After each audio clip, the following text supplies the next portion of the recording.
நிறைந்து என்பதை பார்த்தோம். துன்மார்க்கத்திற்கு ஏதுவான மதுபான வெறி கொள்ளாமல் ஆவியினாலே நிறைந்து. அப்போ பெற்றோர் பிள்ளைகளை நடத்தும் போது ஆவியினாலே நிறைந்து நடத்தத்தக்கதாக, கணவன் ஆவியினாலே நிறைந்தவராக, மனைவி ஆவியினாலே நிறைந்தவர்களாக. ஆண்டவருக்கு மகிமையுண்டாவதாக. இந்த வார்த்தை நாம் பார்க்கிறோம். எப்படி ஒரு துன்மார்க்கமான நிலையில் இருக்கிற ஒரு மனிதன் எப்படி அந்த முழுவதும் அந்த மதுபானத்தினாலே நிரம்பி வெறி கொள்றது போல இந்த ஆவியினாலே நிறைந்து அப்படிங்கிறது பரிசுத்த ஆவியானவரால் அபிஷேகம் பண்ணப்படுகிறதை குறித்து சொல்லப்பட்டிருக்கு. முழுவதுமாக நிரப்பப்பட்ட ஒரு அனுபவம். மனது கர்த்தருடைய வார்த்தையினாலே மறுரூபமாகி அந்த வசனத்தினாலே நிரப்பப்படுகிறதை குறிக்கிறது. பாருங்க, அப்படி ஆவியினாலே நிறைந்தவங்க என்ன செய்வாங்கன்னா, சங்கீதங்களினாலும் கீர்த்தனைகளினாலும் ஞான பாட்டுகளினாலும் ஒருவருக்கொருவர் புத்தி சொல்லிக் கொண்டு உங்கள் இருதயங்களில் கர்த்தரை பாடி. அப்போ அந்த இருதயத்துல கர்த்தரை பாட ஆரம்பிப்பாங்க, கர்த்தரை துதிப்பாங்க, கர்த்தரை ஸ்தோத்தரிப்பாங்க. அதுல 20ஆம் வசனம் எல்லாரும் வாசிக்கலாம். எல்லாரும் வாசிப்போமா? நம்முடைய கர்த்தராகிய இயேசு கிறிஸ்துவின் நாமத்தினாலே எப்பொழுதும் எல்லாவற்றுக்காகவும் பிதாவாகிய தேவனை ஸ்தோத்தரித்தது. இங்கிலீஷ்ல போட்டிருக்கு, எப்பொழுதும் எல்லாவற்றுக்காகவும் பிதாவாகிய தேவனுக்கு தேங்க்ஸ் கிவிங், நன்றி சொல்லத்தக்கதாக. சின்ன காரியமானாலும் கூட ஆண்டவருக்கு நன்றி சொல்லத்தக்கதாக. கணவன் மனைவிக்கு நன்றி சொல்லத்தக்கதாக. மனைவி, ஆண்டவரே நீர் கொடுத்த கணவருக்காக நன்றி ஆண்டவரே, நீர் கொடுத்த பிள்ளைகளுக்காக நன்றி, நீர் கொடுத்த ஆண்டவரே இந்த சரீரத்துக்காக நன்றி, ஆண்டவரே கொடுத்த வேலைக்காக நன்றி ஆண்டவரே. அப்போ அந்த குடும்பத்துல என்ன இருக்கும் அப்படின்னா சந்தோஷம் இருக்கும். சந்தோஷமா இருக்கிறவங்களோட சேர்ந்து வாழ்றது நல்லா இருக்கும். அப்ப இங்கே நாம் பார்க்கிறோம், அன்பானவர்களே, நம்முடைய கர்த்தராகிய இயேசு கிறிஸ்துவின் நாமத்தினாலே எப்பொழுதும் ஆண்டவருக்கு நன்றி சொல்லத்தக்கதாக. ஹல்லேலூயா. அப்ப எப்பொழுதும்னா, ஒருவேளை அவங்களுக்கு ரொம்ப முடியல, அதாவது அல்லது கால் ஏதாவது உடஞ்சிருச்சு, கால் உடஞ்சதுக்காக ஸ்தோத்திரம் ஆண்டவரே, அப்படி இல்லை. அதன் மத்தியிலும் நீர் என்னை கைவிடாத தேவன், நீர் என்னை பலப்படுத்துகிறவர், என்னை விசாரிக்கிறவர், என் குறைவை நீக்குகிறவர். ஆண்டவரே, ஆபத்து காலத்திலே என்னை நோக்கி கூப்பிடு என்று நீங்க சொல்லி இருக்கிறீங்க, நீர் உதவி செய்கிறவராய் இருக்கிறீர், அதற்காக ஸ்தோத்திரம் ஆண்டவரே அப்படின்னு சொல்லி கர்த்தருக்குள்ளாக தன்னை பலப்படுத்தி கொள்ளத்தக்கதாக, ஒவ்வொரு காரியங்களிலும் ஆண்டவருக்கு நன்றி சொல்லத்தக்கதாக. அப்போ அந்த குடும்பம் எப்படி இருக்கும்னா சந்தோஷம் உள்ள குடும்பமாக இருக்கும். அந்த குடும்பத்துல எந்த விதமான குறைவும் இருக்காது. அப்ப சந்தோஷமா இருக்கிறவங்களோட வாழும் போது அந்த குடும்ப தலைவர் சந்தோஷம் உள்ளவராக, குடும்ப தலைவி சந்தோஷம் உள்ளவங்களாக இருக்கும் போது அந்த வீடு எப்படி இருக்கும் என்றால் ஒரு குட்டி பரலோகமாக இருக்கும். அந்த வீட்டின் நடுவிலே கர்த்தர் வாசம் பண்ணுவார். ஆண்டவருடைய நாமம் மகிமைப்படுவதாக. இங்கே இதற்கு இணைந்த இன்னொரு வசனம் கொலேசியர் 3ஆம் அதிகாரம் 16ஆம் வசனம். கொலேசியர் 3ஆம் அதிகாரம்.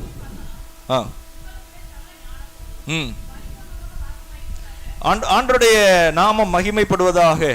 பாருங்க, அதே வசனத்தை இங்கே பவுல் விதமாய் சொல்லுகிறார். எல்லாரும் அதை கவனிக்கலாம். கொலேசியர் 3:16 வாசிங்க. கிறிஸ்துவின் வசனம் உங்களுக்குள்ளே சகல ஞானத்தோடும் பரிபூர்ணமாக வாசமாயிருப்பது. அங்கே சொல்லப்பட்டிருக்கு ஆவியினாலே நிறைந்து. எல்லாம் சொல்லுங்க, ஆவியினாலே நிறைந்து. இங்க என்ன சொல்லப்பட்டிருக்குன்னா கிறிஸ்துவின் வசனம் உங்களுக்குள்ளே சகல ஞானத்தோடும் பரிபூர்ணமாய் வாசமாய் இருப்பதாக. அப்ப இந்த 2 வசனமும் ஒரே தான் சொல்லப்பட்டிருக்கு. அங்கே ஆவியினாலே நிறைந்து. அப்ப ஆவியினாலே நிறைந்து அப்படின்னா என்னன்னா, இந்த வேத வசனங்களை வாசித்து ஜெபித்து வேத வசனங்களுக்கு தன்னை ஒப்பு கொடுத்து ஆவியானவர் இந்த வேத சத்தியத்திற்குள்ளே நம்மை நடத்தத்தக்கதாக, ஆராதனையில நாம் கேட்கிற இந்த சத்தியங்களுக்குள்ளாக அதில் நடக்கத்தக்கதாக, கர்த்தரை மகிமைப்படுத்தத்தக்கதாக. பாருங்க, காலையில அங்க போய் ஜெபம் பண்ணி காலையில ஆராதனை நடத்தும் போது அவ்வளோ பிரசன்னமாக இருந்தது. காலையில அங்க கொஞ்சம் பேர் கூடி வேலைக்கு போறவங்க அப்படிங்கிற அந்த காரியங்கள்ல அங்க வந்திருந்தாங்க. ஆகவே கர்த்தரை தேடும் போது முதலாவது தேவனுடைய ராஜ்யத்தையும் அவருடைய நீதியும் தேடுங்கள், அப்பொழுது இவைகள் எல்லாம் உங்களுக்கு கூட கொடுக்கப்படும். ஹல்லேலூயா. அப்போ குடும்பத்துல இங்கே நாம் பார்க்கிறோம் 3ஆம் அதிகாரம், கொலேசியர் 3ஆம் அதிகாரம் 16ஆம் வசனத்துல, கிறிஸ்துவின் வசனம் உங்களுக்குள்ளே சகல ஞானத்தோடும் பரிபூர்ணமாய் வாசமாய் இருப்பதாக. அப்ப குடும்ப தலைவருக்குள்ளே அவர் ஆவியினாலே நடத்தப்பட, குடும்ப தலைவி ஆவியினாலே நடத்தப்பட அங்கே கர்த்தர் மகிமைப்படுவார். அப்போ ஒரு திருமணத்திற்கான அஸ்திபாரம் என்னவென்று சொன்னால், இந்த வெற்றியின் ரகசியம் அப்படின்னா பாருங்க, இதுதான் அந்த வெற்றியின் ரகசியமாக இருக்கிறது. எபேசியர்ல வாசித்தோம், தெய்வ பயத்தோட ஒருவருக்கு ஒருவர் கீழ்ப்படிந்திருங்கள். பாருங்க, அப்போ நிறைய புக்கு வெளியிட்டிருக்கிறாங்க. என்ன புக்கு அப்படின்னா, திருமணத்தில் வெற்றியா இருப்பது எப்படி, மனைவிய ஒவ்வொரு வாரமும் ஹோட்டலுக்கு கூட்டிட்டு போறது, அல்லது மனைவிக்கு பிடிச்ச ஒரு ட்ரெஸ் வாங்கி கொடுக்கறது, அப்போ அல்லது மனைவி அவங்களுக்கு என்ன பிரியமோ அதை வாங்கி கொடுக்குற, இந்த மாதிரி காரியங்கள் எல்லாம் அதெல்லாம் நல்லதுதான். குடும்பத்தை விசாரிப்பது, குடும்பத்தில் கரிசனையாக இருப்பது, இதெல்லாம் நல்லதுதான். ஆனா இங்கே வேதம் சொல்லுகிற அந்த வெளிச்சம், வேதம் சொல்லுகிற அந்த வெளிப்பாடு அன்பானவர்களே, அது ஒரு குடும்பத்தை அது அஸ்திபாரப்படுத்தும், குடும்பத்தை நிலைப்படுத்தும், குடும்பம் நன்றாக இருக்கும். அதெல்லாம் நல்லதுதான். அன்பு பாராட்டுவது, கணவர் மனைவியை நேசிப்பது, மனைவி கணவரை நேசிப்பது, பிரியமா அவங்கள விசாரிக்கிறது, அதெல்லாம் நல்லதுதான். இன்னும் ஒரு சிலர் என்னன்னா, அந்த சிலுவை டாலர் செயின் போடுறது, அதெல்லாம் நல்லதுதான். சர்ச்சில் திருமணம் நடக்கிறது, அதெல்லாம் நல்லதுதான். ஆனா இந்த ஆவியில நடக்கிறதை விட்டு விடும்போது நிறைய ஒரு கிறிஸ்தவ குடும்பமே நிறைய இடங்கள்ல என்ன செய்யப்பட்டிருக்கு, பாதிக்கப்பட்டிருக்கு. ஆனா அதை இந்த வார்த்தையின்படி நாம் சரி செய்யும் போது குடும்பத்தை கர்த்தர் மகிமையாக்கி கொடுப்பார். இங்கே நாம் வாசிக்கிறோம், தெய்வ பயத்தோட ஒருவருக்கொருவர் கீழ்ப்படிந்திருங்கள். தெய்வ பயத்தோட ஒருவருக்கொருவர் என்ன செய்யுங்க, கீழ்ப்படிந்திருங்கள். அப்போ தெய்வ பயத்தோட கீழ்ப்படிந்திருங்கள் அப்படின்னா, அது மிலிட்ரியில பயன்படுத்துற அந்த வார்த்தையா ஒபீடியன்ஸ். காலையில 4 மணிக்கு எந்திரிக்கணும்னா 4 மணிக்கு எந்திரிக்கணும். ஒரு ஸ்லேவ் மாதிரி, அடிமை மாதிரி. அவங்க எவ்வளவு முரட்டாட்டமான ஆளா இருந்தாலும் அந்த மிலிட்ரிக்குள்ள உள்ள வந்த உடனே அவங்க என்ன செஞ்சிருவாங்க, அவங்கள ஒபீடியன்ஸா மாற்றிடுவாங்க. அவங்க சொல்றபடி செய்யணும். இத்தனை மணிக்கு எந்திரிக்கணும், இத்தனை மணிக்கு எந்திரிக்கணும். ஒருவேளை ஒருத்தர் 5 மணிக்கு எந்திரிக்கல, 5:30 மணிக்கு தான் வந்தாருன்னா அந்த கிரவுண்ட்ல 1.5 மணி நேரம் சுத்த விட்டுருவாங்க. அதுக்கப்புறம் அவர் ஒரு நாள் என்ன செய்ய மாட்டாரு, அந்த மாதிரி லேட்டா வரமாட்டார். அப்போ ஒருவருக்கு ஒருவர் கீழ்ப்படிந்திருங்கள் அப்படின்னு சொல்லப்பட்டிருக்கு. எல்லாம் சொல்லுங்களேன், தெய்வ பயத்தோட ஒருவருக்கு ஒருவர் கீழ்ப்படிந்திருங்கள். அப்ப இந்த குடும்பம் என்பது இந்த தெய்வ பயத்தோட கீழ்ப்படிந்திருக்கத்தக்கதாக, தெய்வ பயத்தோட கீழ்ப்படிந்திருக்கத்தக்கதாக, கணவன் மனைவிக்கு, மனைவி கணவருக்கு. அப்ப இந்த வார்த்தையை பார்க்கும்போது கிறிஸ்துவும் அந்த சுவிசேஷமும், சரி இதுல எங்கன்னு இருக்கு கிறிஸ்துவும் சுவிசேஷமும், ஆண்டவருடைய நாமத்திற்கு மகிமை உண்டாவதாக. இந்த சுவிசேஷம் அது ரொம்ப விசேஷமானது. மத்தேயு 11 ஆண்டவர் இயேசு விதமாய் சொல்றாரு, நான் சாந்தமும் மனத்தாழ்மையுமாய் இருக்கிறேன், நான் சாந்தமும் மனத்தாழ்மையுமாய் இருக்கிறேன், என்னிடத்தில் என்ன செய்யுங்க, கற்றுக்கொள்ளுங்கள்.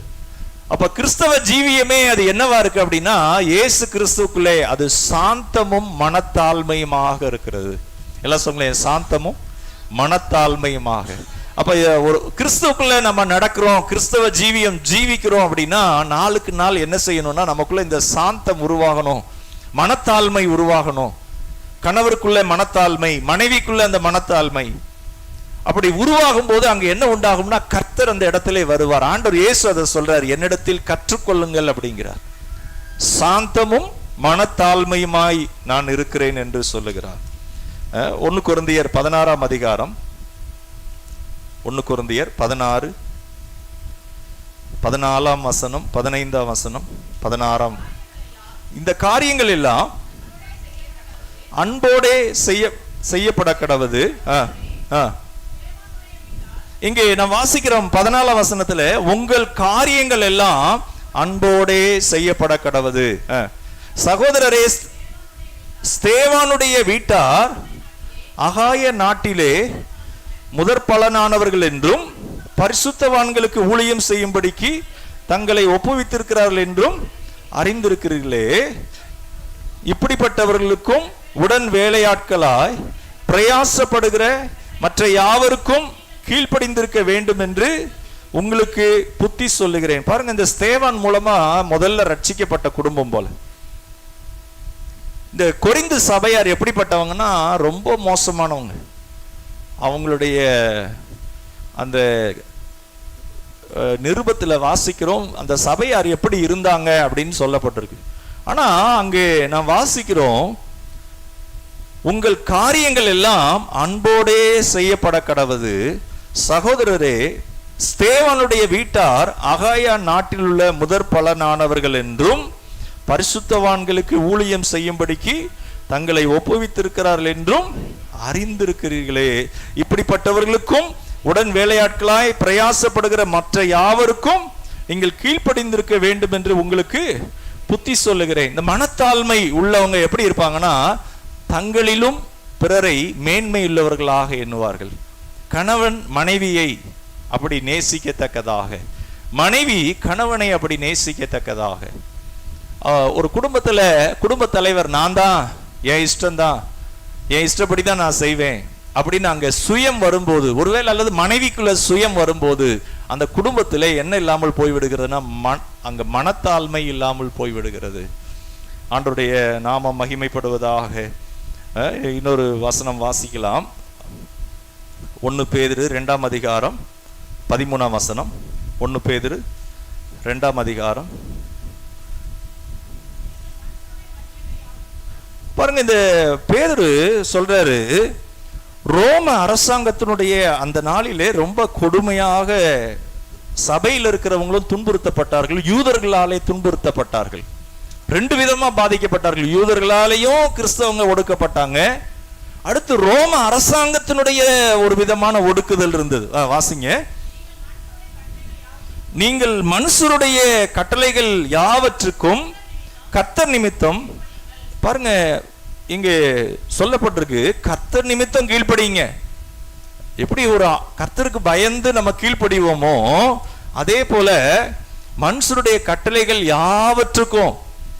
பாருங்க, ஒருவேளை கொடுமையா இருக்கிறவங்களா கூட மேல இருக்கலாம், அல்லது ஒடுக்குகிறவங்களா இருக்கலாம்.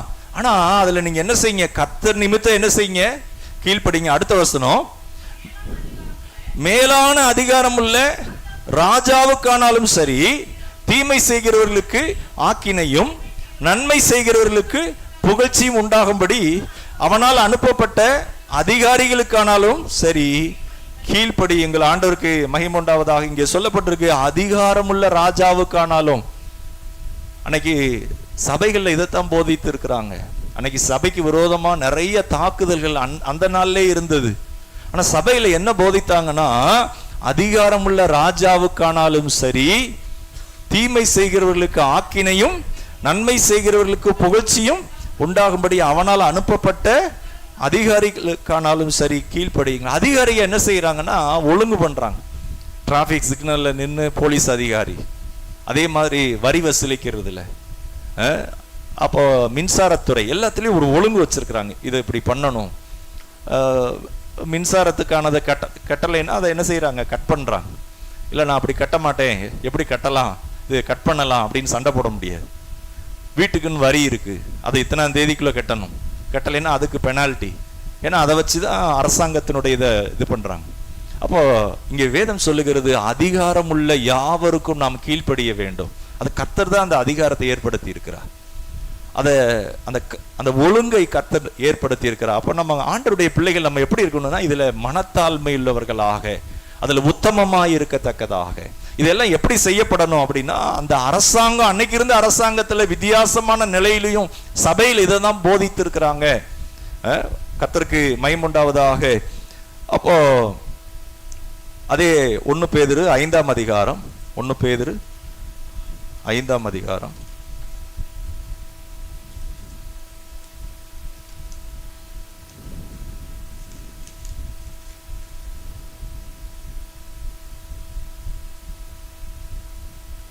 பேதுரு 5ஆம் அதிகாரம் 2ஆம் வசனம், உங்களிடத்தில் உள்ள தேவனுடைய மந்தையை நீங்கள் மேய்த்து கட்டாயமாய் அல்ல மனப்பூர்வமாயும் அவலட்சணமான ஆதாயத்திற்காக அல்ல உற்சாக மனதோடும் சுதந்திரத்தை இருமாப்பாய் ஆளுகிறவர்களாய் அல்ல, மந்தைக்கு மாதிரிகளாகவும் கண்காணிப்பு செய்யுங்கள். அப்போ இங்கே பேதுரு பாஸ்டர்ஸுக்கு ப்ரீச் பண்றார், சபையை நடத்துறவங்களுக்கு சொல்றாரு. என்ன சொல்றாருன்னா, மந்தையை இருமாப்பாய் அல்ல. நம்ம ஒரு இடத்துல பொறுப்பா பெரிய நிலையில கூட இருக்கலாம், அதிகாரியா இருக்கலாம், அல்லது ஒரு எஜமானனா இருக்கலாம். ஆனா அதை இருமாப்பாய் அல்ல. அந்த வார்த்தையை பாருங்க, உங்களிடத்தில் உள்ள தேவனுடைய மந்தையை நீங்கள் மேய்த்து கட்டாயமாய் அல்ல, மனப்பூர்வமாயும் அவலட்சணமான ஆதாயத்திற்காக அல்ல, உற்சாக மனதோடும் சுதந்திரத்தை இருமாப்பாய் ஆளுகிறவர்களாய் அல்ல. மந்தைக்கு எப்படி இருங்க? மாதிரிகளாகும், முன்மாதிரியா இருங்க. எப்படி இயேசு எப்படி மாதிரியா இருந்தாரோ, ஆண்டவர் இயேசு என்ன செய்தார்? அவர் சபைக்காக தன் ஜீவனை கொடுத்து பரிசுத்தமாக்குகிறதற்காக, சுத்திகரிப்பதற்காக, அந்த மணவாட்டியாகிய திருச்சபைக்காக தன்னை அர்ப்பணித்து அவர் மரித்து உயிர்த்தெழுந்து அவர் என்றென்றைக்கும் ஜீவிக்கிறவராக இருக்கிறார். அல்லேலூயா.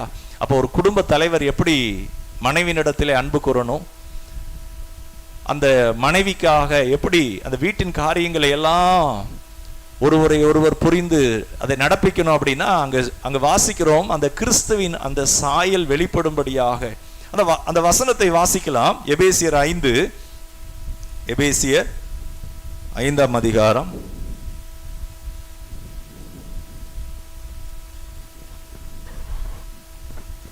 எபேசியர் 5 அதுல 21ஆம் வசனம், தெய்வ பயத்தோட ஒருவருக்கொருவர் கீழ்ப்படிந்திருங்கள். எல்லாம் சொல்லுங்க, தெய்வ பயத்தோட ஒருவருக்கொருவர் கீழ்ப்படிந்திருங்கள். அப்போ குடும்பத்துல நான் தானே தலைவர், நான் தானே சம்பாதிக்கிறேன், நான் ஆம்பளை தானே, எனக்கு தானே எல்லா ரைட்ஸ் இருக்கு, வீட்டில் இருக்கிற அவங்க சமைக்கிறதுக்கும் வீட்டு காரியத்தை பார்க்கறதுக்கு தானே, அப்படி இல்லை. வேதம் சொல்லுகிறது, இந்த சுவிசேஷம் என்ன சொல்லுதுன்னா, ஒருவருக்கொருவர் கீழ்ப்படிந்திருங்கள். அப்போ பிள்ளைகளும் சமமானவங்களா? ஆமா. ஆனா இந்த குடும்பத்துல என்ன இருக்குன்னா, அதிகாரம் இருக்கு. ஒவ்வொரு காரியங்களும் அதிகாரம் உள்ளதாக இருக்கிறது. கிரிக்கெட் டீம்ல இருக்கிறாங்க, ஒரு லீடர் இருக்கிறாரு, கேப்டன் இருக்கிறாரு. ஆனா அந்த கேப்டனை காட்டிலும் நல்லா விளையாடுற பிளேயர்ஸ் அந்த டீம்ல இருப்பாங்க. ஆனா கேப்டன் என்ன செய்வார்னா, எல்லாத்தையும் ஆர்கனைஸ் பண்ணுவார். அதனுடைய நோக்கம் என்னன்னா, டீம் ஜெயிக்கணும். அன்பானவர்களே, அதே போல கணவன் மனைவி, மனைவி கணவனுக்கு நம் குடும்பம் நல்லா இருக்கணும், நம்ம குடும்பம் வெற்றியா இருக்கணும் அப்படிங்கிறதுக்கு என்ன செய்யணுமா, ஒருவருக்கு ஒருவர் கீழ்ப்படிந்திருங்கள். கணவன் மனைவிக்கு கீழ்ப்படியணும், மனைவிக்கு கணவன் என்ன செய்யணும்? கீழ்ப்படியணும். பாருங்க, ஒரு ஊழியக்காரர் ஒரு அனுபவத்தை சொன்னாரு. ஆண்டவருடைய நாமத்திற்கு மகிமை உண்டாவதாக. பைபிள்ல ஆபிரகாமை சாராள் என்ன சொல்றாங்கன்னா, ஆண்டவமாரே அப்படின்னு கூப்பிடுறாங்க. அப்படின்னா என்ன அர்த்தம்? ஆபிரகாமுக்குள்ள அந்த வெளிப்பாடு கர்த்தர் பேசி விதமாய் நடத்தினார்.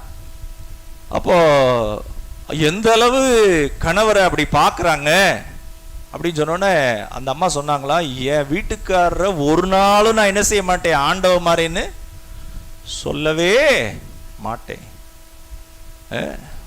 உப்பு இல்லைன்னா சட்டி பறக்குது, குழம்பு இல்லைன்னா அம்மா வீட்டுக்கு போ.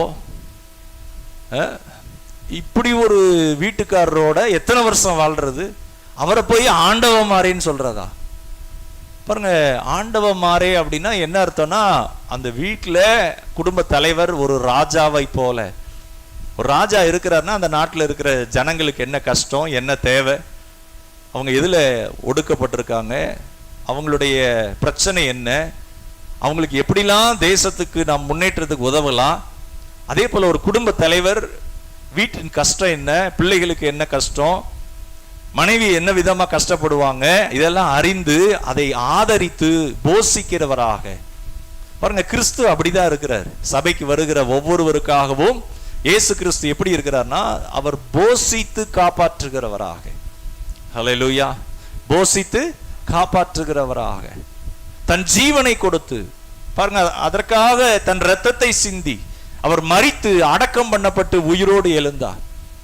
பாருங்க, அப்ப அந்த கீழ்ப்படிந்து இருக்கிறதுனா, பிதாவானவருக்கு இயேசு கீழ்ப்படிந்திருந்தார். ஆண்டவர் இயேசு சொன்னார், என் பிதா எனக்கு என்ன சொன்னாரோ அதையே நான் செய்கிறேன். அப்ப குடும்பத்துல கணவர் மனைவிக்கு கீழ்ப்படியத்தக்கதாக, மனைவி கணவருக்கு கீழ்ப்படியத்தக்கதாக, பாருங்க, பிள்ளைகள் பெற்றோருக்கு கீழ்ப்படியத்தக்கதாக. பிள்ளைகள் நல்ல காரியம் சொல்றாங்க அப்படின்னா வளர்ந்து பெரிய நிலைக்கு வந்த பிறகு பிள்ளைகளுக்கு பெற்றோர் இணைந்து, ஏன்னா எப்படியாவது குடும்பம் நல்லா இருக்கணும், அந்த குடும்பத்திலே கர்த்தர் வாசம் பண்ணணும், கர்த்தருடைய அந்த மகிமை அந்த வீட்டில் விளங்கணும். அப்போ அங்க என்ன தேவையா இருக்கு அப்படின்னா அங்க மனத்தாழ்மை தேவையாக இருக்கு. அந்த ஆவியிலே நடப்பது என்பது அப்படிப்பட்ட ஒன்றாக இருக்கிறது. பாருங்க, இயேசு எப்படி அங்கே கீழ்ப்படிந்திருந்தாரா? ஆண்டவருடைய நாமத்திற்கு மகிமை உண்டாவதாக. யோவான் 13 அதிகாரம், அது உங்களுக்கு தெரியும், கடந்த வாரம் கூட சொன்னேன், திரும்ப அந்த அதிகாரத்தை அப்புறம் கூட நீங்க வாசித்து பார்த்துக்கோங்க. இயேசு சீசனுடைய காலை கழுவுகிறார். பேதுரு அப்போஸ்தலருடைய காலை கழுவுறாரு. கழுவுறப்ப ஆண்டவர் சொல்றாரு, நான் உங்களுக்கு செய்ததை நினைத்து கொள்ளுங்கள் அப்படின்னார். நல்லா கவனிங்க, இந்த சீசர்கள்ல நிறைய பேர் எப்படிப்பட்டவங்கன்னா அவ்வளவும் வித்தியாசமான ஆட்கள், எதுலையுமே உண்மை இல்லாதவங்க, மாறுபாடா இருந்தவங்க. அதுல பேதுருலாம் மறுதலிச்சு சபிச்சு சத்தியம் பண்ணவர். ஆனா ஆண்டவர் இயேசு அவர் காலை கழுவுகிறார். யோசிச்சு பாருங்க. அப்போ அவர் யாருன்னா வானத்தையும் பூமியை உண்டாக்கினவர், அவர் கர்த்தர், கடவுள், எல்லாவற்றுக்கும் மேலானவர். ஆனா அவர் தன்னை தாழ்த்துகிறார். உங்களில் ஒருவன் தலைவனாய் இருக்க விரும்பினால் அவன் எப்படி இருக்கணும்னா அவன் தாழ்மை உள்ளவனாய் இருக்கணும். மனத்தாழ்மை அவசியம். ஆண்டவர் இயேசு அற்புதமா காலை கழுவி பாருங்க. அந்த நாள்ல திருச்சபையில எப்படி நடக்கும் அப்படின்னா, காலை கழுவுறதுன்னா என்ன செய்வாங்களாம், ஜாதி ஜாதி பார்த்து சொல்லி வச்சிருவாங்களா, நான் என் காலை நீ கழுவு, உன் காலை நான் என்ன செய்யறேன் கழுவுறேன். இப்போ கொஞ்ச நாள் கழிச்சு அந்த இதெல்லாம் அப்படி நின்றுச்சு. ஆனா அந்த டிக்னிட்டி பார்த்து சபையில நிறைய பேர் கூடி வந்திருக்கிறப்ப கால் கழுவுறதுல அந்த சபைக்குள்ள அந்த வித்தியாசம், ஜாதி வித்தியாசம், அந்த சொசைட்டியில் இருக்கிற அந்த ஈகோ, நான் பெரியவங்க அவங்க, ஆனா நம்ம நீ ஏங்கால கழுவு, நான் உங்கால என்ன செய்யறேன் கழுவுறேன். ஆனா கிறிஸ்து என்ன செய்தார்னா, இந்த பேதுரு யாருன்னா தகுதியே இல்லாதவர், இயேசுவை தூசித்து சபித்து சத்தியம் பண்ணவர், தூசணமா பேசினவர். ஆனா அவர் காலை கழுவுறார். மனத்தாழ்மை. அந்த கழுவி அந்த சேலையினாலே துடைக்கிறார். துடைக்கும் போது சொல்றார், நான் செய்ததை நினைத்து கொள்ளுங்கள். அப்போ இயேசு என்ன சொல்றாருன்னா, நீ தலைவனாகணும், நீ முன்மாதிரியா இருக்கணும், நீ இந்த வீட்டுக்கு ஆசீர்வாதமா இருக்கணும்னா நீ என்ன ஆகணும், யூ மஸ்ட் சர்வன்ட், நீ ஒரு ஊழியனாக இருக்கணும். பாருங்க, இயேசு என்ன செய்யறாரு, அவர் தேவனுக்கு சமமானவர், as equal to God, தேவனுடைய ரூபமாய் இருக்கிறார். எல்லாம் சொல்லுங்களேன், தேவனுக்கு சமமானவர், தேவனுடைய ரூபமாய் இருக்கிறார். இந்த வசனத்தை வாசிக்கலாம். பிலிப்பியர் 2 அதிகாரம் 3 வசனம். பிலிப்பியர் 2:3. ஒன்றையும் வாதினாலாவது வீண் பெருமையினாலாவது செய்யாமல், பாருங்க, அப்ப குடும்பத்துல என்ன இருக்கக்கூடாது, இந்த சண்டை போடுறது இருக்கக்கூடாது. வீட்டில் லவ் பேர்ட்ஸ் இருந்தது. நேற்று ரெண்டுக்கும் பயங்கர சண்டை. அப்படி சண்டை திடீர்னு எப்பயாவது நடக்கும், அப்புறம் ஒன்று இறந்து போயிடும். பார்த்தா ஒன்று செத்து கிடக்கு, இன்னொன்று அறகுறையா உயிரா கடந்தது காலையில் செத்து போச்சு. அவ வீட்டுக்குள்ள வாக்குவாதங்கள். அடுத்து அந்த வார்த்தையை பாருங்க, வீண் பெருமை நாள் செய்யாமல் மனத்தாழ்மையினாலே ஒருவரை ஒருவர் தங்களிலும் மேன்மையானவர்களாக எண்ண கடவீர்கள். பாருங்க, ஒரு சில நேரம் அந்த குடும்பத்துல பிரச்சனை வர்றப்ப ரொம்ப சீரியஸா போய்கிட்டு இருக்கு, ரொம்ப சீரியஸா போய்கிட்டு இருக்கு. வேற ஒண்ணுமே இல்லைங்க, சீரியஸ். ரெண்டு குடும்பத்திலையும் மனத்தாழ்மை வந்துட்டாவே அங்க பிசாசுக்கு என்ன இல்லை, இடம் இல்லை. இன்னைக்கு தேசங்களுக்கு விரோதமாய் தேசம். என்ன பிரச்சனை அப்படின்னா, அங்கே மனுஷனுக்குள்ள இருக்கிற அந்த பெருமை, என் இஷ்டப்படி தான் நான் செய்வேன், இப்படிதான் நடப்பேன். அப்ப எந்த இடத்துல எல்லாம் இப்படி வருதோ அங்க எல்லாம் என்ன ஆகுது அப்படின்னா அங்க பெரிய பிரச்சனை காணப்படுது. இங்க இந்த வார்த்தை அதான் சொல்லப்பட்டிருக்கிறது. அடுத்த வசனம், அவனவன் தனக்கானவைகளை அல்ல. குடும்பத்துல மனைவி தனக்கானவைகளை அல்ல, கணவர் தனக்கானவைகளை அல்ல, பிறருக்கானவைகளையும். ஏன் இஷ்டம், நான் இப்படித்தான் செய்வேன், எனக்கு இப்படித்தான் பிடிக்கும் அப்படின்னு ஒரு வீட்டுல சுயநலம் வரும்போது, சுயம் எங்கெல்லாம் வருதோ அங்கெல்லாம் என்ன ஆகிருதுன்னா அங்கே சமாதானம் இல்லாமல் எத்தனையோ பிரச்சனை, எத்தனையோ காரியங்கள், பிரிவினை. அந்த வார்த்தையை பாருங்க, அவனவன் தனக்கானவைகளை அல்ல பிறருக்கானவைகளையும், எல்லாம் சொல்லுங்களேன், பிறருக்கானவைகளையும் நோக்குவானாக. மனைவியை பத்தி கவலை இல்லை, கணவரை பத்தி கவலை இல்லை, பிள்ளையை பத்தி கவலை இல்லை அப்படின்னு அங்க அந்த ஈகோ வரும்போது, சென்னை மாதிரி இருக்கிற சிட்டிலலாம் எப்படி அப்படின்னா, வீட்டுக்காரர் வேலைக்கு போவார் ஐடி கம்பெனிக்கு, அவங்க அந்த அம்மா ஒரு ஐடி கம்பெனிக்கு போவாங்க. சண்டை வரும்போது அவ எங்க வேலைக்கு போறான்னு எனக்கு தெரியாது, அவர் எங்க வேலை பார்க்கிறாருன்னு எனக்கு தெரியாது. இவ்வளவு நாள் சேர்ந்து வாழ்ந்துட்டோம், அவங்கவுங்க நம்ம என்ன செஞ்சுக்கலாம் பாருங்க.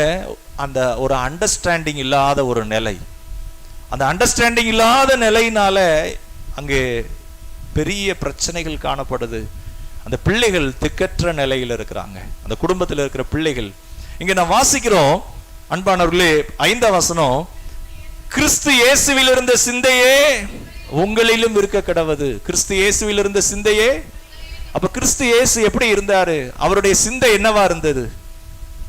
அவருடைய சிந்தை சிறையிருப்புல இருக்கிறதை மாற்றுகிறவராக. சிறையிருப்புல யார் இருக்காங்களோ அவங்களை என்ன செஞ்சாரு, விடுதலை ஆக்கினார். சிறுமைப்பட்டவங்க மேல கண்ணோக்கமா இருந்தார்.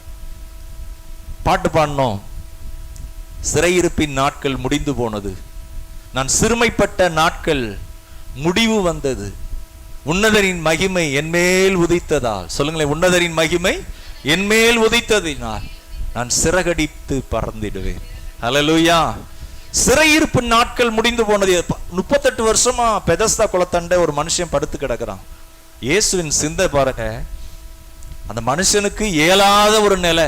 அவனை கொண்டு போய் அந்த குளத்துல விடுறதுக்குள்ள வேற யாராவது இறங்கிடுறாங்க. ஆனா அப்பேற்பட்ட அந்த ஒடுக்கப்பட்ட நிலையில அப்பா அம்மாவுடைய உதவி இல்லை, 38 வருஷமா நிறைய வியாதிஸ்தர்கள் கிடக்குறாங்க. ஆனா இந்த மனுஷனை நேசிக்க இயேசு வர்றார். ஹல்லேலூயா. இன்னைக்கு பொதுவா சீட்டு அப்படின்னா அந்த ஆசனம் அப்படின்னா அதுக்கு போட்டி போடுவாங்க. ஆனா ஊழியம் செய்யணும், சர்வெண்டா இருக்கணும். நீ உன் குடும்பத்திற்கு நீ என்ன செய்யணும், அந்த குடும்பத்தின் மேல கண்ணோக்கமா இருக்கணும். குடும்ப காரியங்களை நீ நேசித்து அதற்காக ஆயத்தமா இருக்கணும். இயேசு என்ன பண்ணார்னா அந்த மனுஷனை தேடி அந்த மனுஷனை பார்த்து சொல்றாரு, உன் படுக்கையை எடுத்துக்கொண்டு நட. ஹல்லேலூயா. எத்தனை பேர் கணவன் மனைவிக்காக அப்படி ஜெபம் பண்றாங்க, மனைவி கணவருக்காக, கணவருடைய குறைகள் நீங்கணும். ஆண்டவரே, ஆண்டவரே என் கணவருக்கு இந்த இடத்துல நீங்க உதவி செய்யுங்க, குறைகளோட இருக்கிறாரு, சரி பண்ணி கொடுங்கப்பா, நாங்க குடும்பமா உம்மை மகிமைப்படுத்தணும், என் கணவர் பரிசுத்தமா இருக்கணும், ஆண்டவரே என் மனைவி ஜெபிக்கிறவங்களா இருக்கணும், எங்க குடும்பம் ஆண்டவரே உம்மை மகிமைப்படுத்தணும். பிரியமானவர்களே, அப்படி அங்கு கர்த்தர் சமூகத்துல ஜெபிக்கும் போது அதுதான் அவனவன் தனக்கானவைகளை அல்ல பிறருக்கானவைகளையும் நோக்குவானாக. இயேசு எப்படி இருந்தாருன்னா பிதாவுக்கு பிரியமா இருந்தாரு, பிதாவுடைய சித்தம் செய்தாரு, பிறர் மேல கண்ணோக்கமா இருந்தார். யாரை விடுவிப்பது, யாரை தூக்கி விடுவது, எந்த மனுஷனை பிசாசின் பிடியிலிருந்து அந்த சிறையிருப்பு முடியணும். பிசாசு பிடினா ரொம்ப கொடூரமானது. எனக்கு யாரும் இல்லை, எனக்கு யாரும் இல்லை அப்படி நினைக்கிறவங்க மைண்ட்ல சீக்கிரமா பிசாசு உள்ள வந்துடுவான். என்ன ஒருவரும் நேசிக்கல, நான் எல்லாத்திலையும் தோல்வி அடைஞ்சிட்டேன் அப்படின்னு சொல்லும் போதே பாதுகாப்பற்ற தன்மையிலே அங்கே அசுத்த ஆவி உள்ளே வருகிறது. நல்ல கவனிங்க, அப்படிப்பட்ட நிலையில தான் சொல்லணும், இயேசு என்னை நேசிக்கிறார், அவர் என்னை விட்டு விலகுவதும் இல்லை, அவர் என்னை கைவிடுவதும் இல்லை. யார் என்னை கைவிட்டாலும் அவர் என்னை கைவிட மாட்டார். எல்லாரும் கைவிட்டாங்க, ஒருத்தர் எனக்கு உதவி செய்யல, அப்படி சொல்லிக்கிட்டே இருந்தீங்கன்னா வெறுமையான ஒரு ஆவி வரும், உங்களுக்குள்ள தங்கிவிடும். உங்க வாழ்க்கை எல்லாமே எரிச்சலா இருக்கும், உங்க வாழ்க்கையில எப்பொழுதும் ஒரு விதமான தற்கொலையின் ஆவி உள்ள இருந்து போராடிக்கிட்டே இருக்கும். அதனாலதான் ரொம்ப முக்கியம், நீதிமொழிகள் 4ல் போட்டிருக்கு, எல்லா காவலோடும் உன் இருதயத்தை காத்துக்கோ. பிரச்சனையை கொண்டு போய் இருதயத்துக்குள்ள வச்சிடாத. அந்த இருதயத்துக்குள்ள கண்ட குப்பையெல்லாம் கொண்டு போய் உள்ள வச்சிடக்கூடாது. இருதயத்துக்குள்ள கிறிஸ்து இருக்கணும், உயிர்த்தெழுந்த கர்த்தர் இருக்கணும், அதிசயங்களை செய்கிறவர், விசாரிக்கிறவர், இரக்கம் செய்கிறவர், நம்மை நேசிக்கிறவர். பாருங்க, நம்ம அளவின்படி ஆண்டவர் அப்படியே குறைச்சிடக்கூடாது.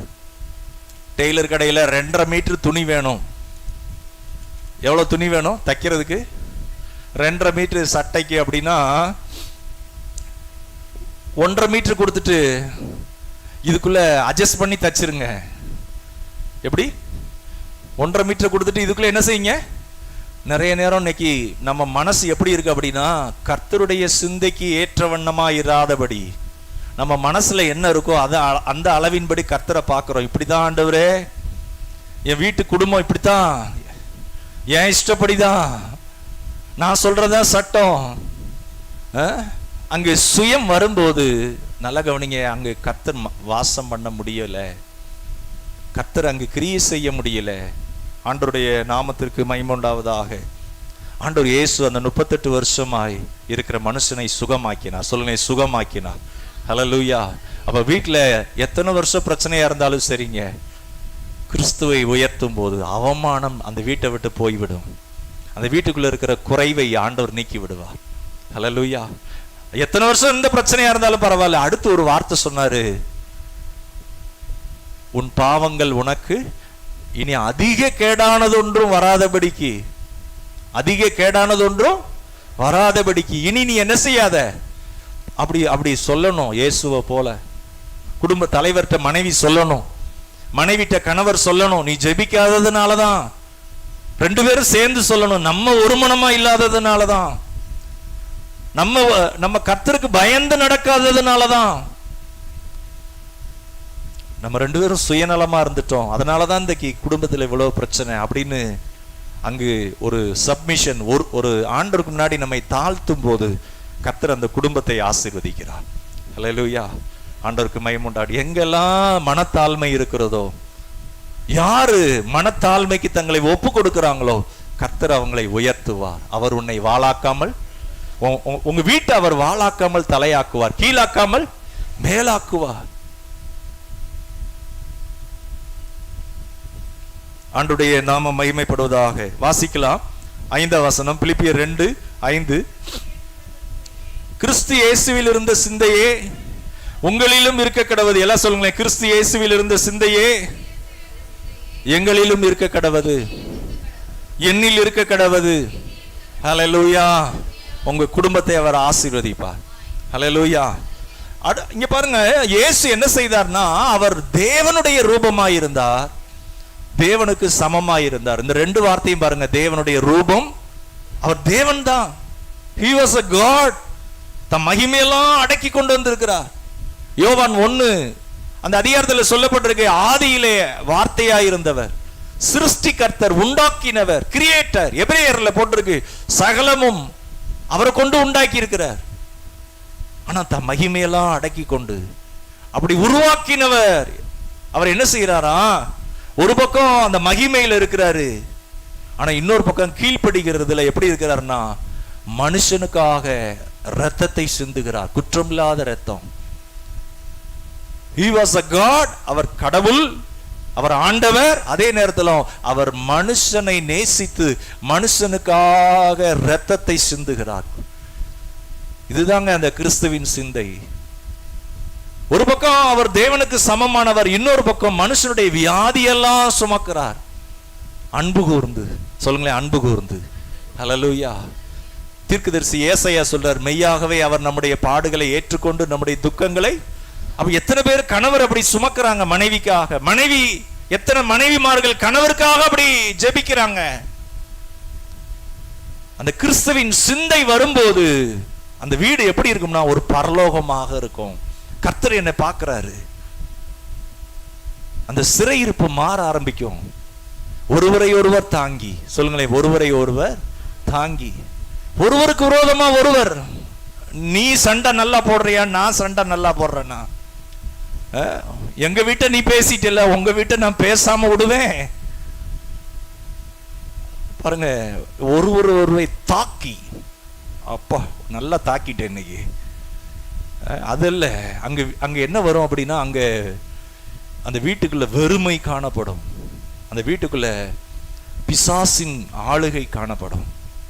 இங்க சொல்லப்பட்டிருக்கு, இயேசு அவர் என்ன செய்தாராம்? தம்மை தாமே வெறுமையாக்கி, தம்மை தாமே வெறுமையாக்கி அவர் சிலுவையில சாபமானார், மனுக்குலத்தின் சாபத்தை சுமந்து கொண்டார். தொடர்ந்து இருக்கிற மாம்ச இச்சைகள், ஒரு சிலருக்கு அந்த இச்சையிலிருந்து விடுதலையே இருக்காது. தனிப்பட்ட வாழ்க்கையில அவங்க மனசுல என்னதெல்லாம் இருக்க கட்டுப்பாடு இல்லாம இருப்பாங்க. அந்த செல்போன் மூலமா அவங்க வாழ்க்கை கண்ணாபின்னமா சீரழிஞ்சு போகிறது. ஆனா இன்னொரு பக்கம் ஒவ்வொருவருடைய பாவங்களையும் சுமந்து அவங்களை நீதிமானாய் மாற்றுகிற ஆண்டவர், நீதியை தருகிறவர், அந்த வெளிப்பாடுகளை கொடுக்கிறவர், பரிசுத்தமாக்குகிறவர், சுத்திகரிக்கிறவர், அந்த உள்ள ஆவியில அந்த பரிசுத்தத்தை கொடுக்கிறவர். வேதம் சொல்லுகிறது, பாவத்தின் சம்பளம் மரணம். பாவம் எங்க இருக்கோ அங்க என்ன ஆண்டவர் இருக்க மாட்டாரு. பாவம் வாசற்படியிலே படுத்திருக்கும். ஆனா கிறிஸ்து என்ன செய்யறார்னா, அப்படிப்பட்ட அந்த மனுஷனை விடுவிச்சு உள்ள ஆவியிலே ஒரு மறுரூபத்தை கொடுக்கிறார். பாருங்க, ஆவியினால நிரம்புறதுன்னா, நான் ஒரு 20 வருஷத்துக்கு முன்னாடிங்க அபிஷேகம் பெற்ற அன்னைக்கு அந்த அனுபவத்துக்குள்ள இருந்தேன். அது இல்ல, ஒவ்வொரு நாளும் ஆவியினாலே நிறைந்து, பிரசன்ட் கண்டினியூஸ் டென்ஸ், ஒவ்வொரு நாளும் வேத வசனங்களின்படி நடக்கத்தக்கதாக, ஒவ்வொரு நாளும் ஜெபிக்கத்தக்கதாக, இந்த வார்த்தைக்கு நம்மை ஒப்பு கொடுக்கத்தக்கதாக, ஞானஸ்நானம் எடுக்கிறதோடு மாத்திரமல்ல, இயேசுவை ஏற்றுக்கொண்ட ஆலயத்துக்கு வருகிறது மாத்திரமல்ல, கையில பைபிள் இருக்கலாம், கழுத்துல சிலுவை இருக்கலாம், சர்ச்சில் கூட திருமணம் நடந்திருக்கலாம். ஆனா இந்த ஆவியினாலே நடக்கத்தக்கதாக, மனைவிக்காக கணவர், கணவருக்காக மனைவி, அங்கு கர்த்தர் மகிமைப்படுவார். ஹல்லேலூயா. ஆண்டவர் அந்த வீட்டை ஆசீர்வதிப்பார். அடுத்த வசனம் சொல்லப்பட்டிருக்கிறது, 8ஆம் வசனம், பிலிப்பியர் 2:8. அவர் மனுஷ ரூபமாய் காணப்பட்டு, இங்கே சொல்லப்பட்டிருக்கு மரண பரியந்தம், அதாவது சிலுவையின் மரண பரியந்தமும் கீழ்ப்படிந்தவராகி தம்மைத்தாமே தாழ்த்தி. இந்த எங்கெல்லாம் லீடர்ஷிப் இருக்கோ எல்லாரும் சமம், கணவர் மனைவி எல்லாரும் ஒண்ணுதான், சமந்தான், பிள்ளைகளும் சமந்தான். ஆனா அதிகாரம் வரும்போது கணவருக்கு மனைவி கீழ்ப்படியத்தக்கதாக, மனைவி நல்லது சொல்றாங்க, நல்ல காரியம் சொல்றாங்க, அதற்கு கணவர் கீழ்ப்படியத்தக்கதாக பைபிள்ல போட்டிருக்கு. ஆண்டவர் சொல்றாரு, சாரால் என்ன சொல்றாங்களோ அந்தபடி செய்யுங்கிறாரு ஆபிரகாம்கிட்ட. ஆனா ஆண்டவர் வந்து இப்படிதான் செய்யணும்னு சொல்லல, உன் மனைவி சொல்றத கேளுன்றார். ஒரு சில என்ன சொல்லுவாங்க, ஆபிரகாமுக்கு 4 மனைவிங்க, யாக்கோபுக்கு எத்தனை மனைவி? இல்ல இல்ல, வசனத்தை தப்பா எடுத்துக்க கூடாது. ஆதாமுக்கு ஆண்டவர் ஒரே ஒரு மனைவியை தான் கொடுத்தாரு. நம்ம இஷ்டம் போல என்ன செஞ்சுக்க கூடாது, வசனத்தை எடுத்துக்கொள்ள கூடாது. நல்லா நிதானித்து தெளிவா, கர்த்தருக்கு மகிமையுண்டாகட்டும். இங்கே வாசிக்கிறோம், அவர் மனுஷ ரூபமாய் காணப்பட்டு, எல்லாம் சொல்லுங்களேன், மனுஷ ரூபமாய் காணப்பட்டு. அப்போ இயேசு அவர் ஆண்டவர், அதே நேரம் மனுஷனுக்காக எவ்வளவு தன்னை தாழ்த்துகிறார். இன்றைக்கு மனைவி அப்படி தன் குடும்பத்திற்காக, குடும்ப தலைவர் அப்படி தன்னுடைய சந்ததிக்காக, ஆண்டவர் கொடுத்த அந்த தரிசனத்திற்காக. பாருங்க, இப்படிலாம் இருக்கும்போது நம்ம பைத்தியக்காரமாயிர மாட்டோமா? நம்ம ஒரு கேலி பொருளாக மாட்டோமா? பாருங்க, இந்த சுவிசேஷம் என்பது, இந்த சுவிசேஷத்துக்கு யார் இருதயத்தை திறந்து கொடுத்து இயேசுவே அப்படின்னு சொல்லி வார்த்தைக்கு தன்னை ஒப்பு கொடுக்கிறாங்களோ, கர்த்தர் அவங்களை உயர்த்துவார். அல்லேலூயா. அப்ப கணவர் ஒரு குடும்பத்துல இந்த ரெஸ்பான்ஸ் எடுக்கும் போது கர்த்தர் அந்த குடும்ப தலைவரை ஆசீர்வதிப்பார். மனைவி அப்படி பொறுப்பெடுக்கும் போது மனைவியை கர்த்தர் ஆசீர்வதிப்பார். பைபிள்ல போட்டிருக்கு, நீ என் பார்வைக்கு அருமையானபடியினாலே கனம் பெற்றாய். மனைவியை பார்த்து சொல்வாரு, நீ குணசாலி. குடும்ப தலைவரை பார்த்து சொல்வாரு, நீ கர்த்தருக்கு பயப்படுகிறவன். தானியேலை பார்த்து ஆண்டவர் சொல்றாரு, நீ எனக்கு பிரியமான புருஷன், நீ எனக்கு பிரியமானவன். இன்னைக்கு பேர் கூட கிறிஸ்தவ பேரா இருக்கலாம், ஆனா உள்ள அந்த இருதயத்துல, அங்க சொல்லப்பட்டிருக்கு, இருதயத்திலே பாடி இந்த இருதயத்துல ஆண்டவரை துதிக்கத்தக்கதாக. இப்ப குடும்ப தலைவர் ஆண்டவரே அப்படிங்கிற அளவுக்கு என்ன அர்த்தம்? எண்ணத்தை உண்போம் எண்ணத்தை உடுத்துவோம் என்று கவலைப்படாத. ஆண்டவர் சொல்ற கவலைப்படாதீங்க, காட்டு புஷ்பங்களை உடுத்து வைக்கிற தேவன், ஆகாயத்து பட்சிகளை போஷிக்கிற தேவன். அப்ப குடும்ப தலைவர் எப்படி இருக்கணும்? குடும்பத்தை போஷிக்கணும், ஆண்டவமார் மாதிரி இருக்கணும். உங்களை நம்பி வந்த மனைவி, உங்களுக்கு கொடுத்த பிள்ளைக்கு மனைவி என்ன செய்யணும்? புருஷனுக்கு கிரீடமா இருக்கணும். கணவருக்காக கணவருடைய காரியங்களை எப்படி நம்ம ஜெபிக்கலாம், எப்படி தாங்கலாம், எப்படி இந்த குடும்பத்தை அந்த இணைந்து முன்னேற்றத்துக்குள்ள கொண்டு வரலாம். அப்படி இருக்கும்போது கர்த்தர் அங்கு மகிமைப்படுகிறார். ஆண்டவருடைய நாம மகிமைப்படுவதாக. இங்கே வாசிக்கிற 9ஆம் வசனம், ஆதலால் தேவன் எல்லாவற்றுக்கும் மேலாக அவரை உயர்த்தி இயேசுவின் நாமத்தில் வானோர் பூதலத்தோர் பூமியின் கீழானோருடைய முழங்கால் யாவும் முடங்கும்படிக்கும் பிதாவாகிய தேவனுக்கு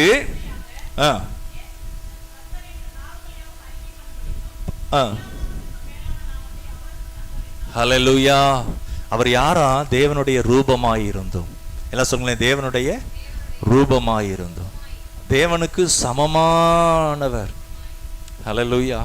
ஆனா சர்வெண்டா இருக்கிறாருங்க. அங்க பெருமையே இல்லை. அவர் முகத்துல காரி துப்புறாங்க, அடிக்கிறாங்க. நம்ம கடந்த நாள் அதை தியானித்தோம். அந்த யூதர்கள், அந்த ரோமர்கள் என்ன செய்வாங்களாம்? ஜனங்கள் நிறைய நடந்து போகிற இடத்துல தான் வச்சு சிலுவை மரணத்தை கொடுப்பாங்களாம். அவமானம், ரொம்ப அதிகமான அவமானம். ஒருவேளை சொல்லலாம், நான் குடும்பத்திற்காக, மனத்தாழ்மை இருக்கிறவங்க என்ன செய்வாங்களாம்? தங்களிலும் பிறரை மேன்மை உள்ளவர்களாக. என் மனைவிக்கு ஆண்டவர் இந்த திறமையை கொடுத்திருக்கிறார், என் கணவருக்கு இந்த திறமையை கொடுத்திருக்கிறார். ஆண்டவர் எனக்கு கொடுத்த இந்த குடும்பத்திற்காக ஸ்தோத்திரம், நன்றி ஆண்டவரே. அப்படி கர்த்தரை மகிமைப்படுத்தும் போது இந்த சுவிசேஷம் எப்படிப்பட்டதா?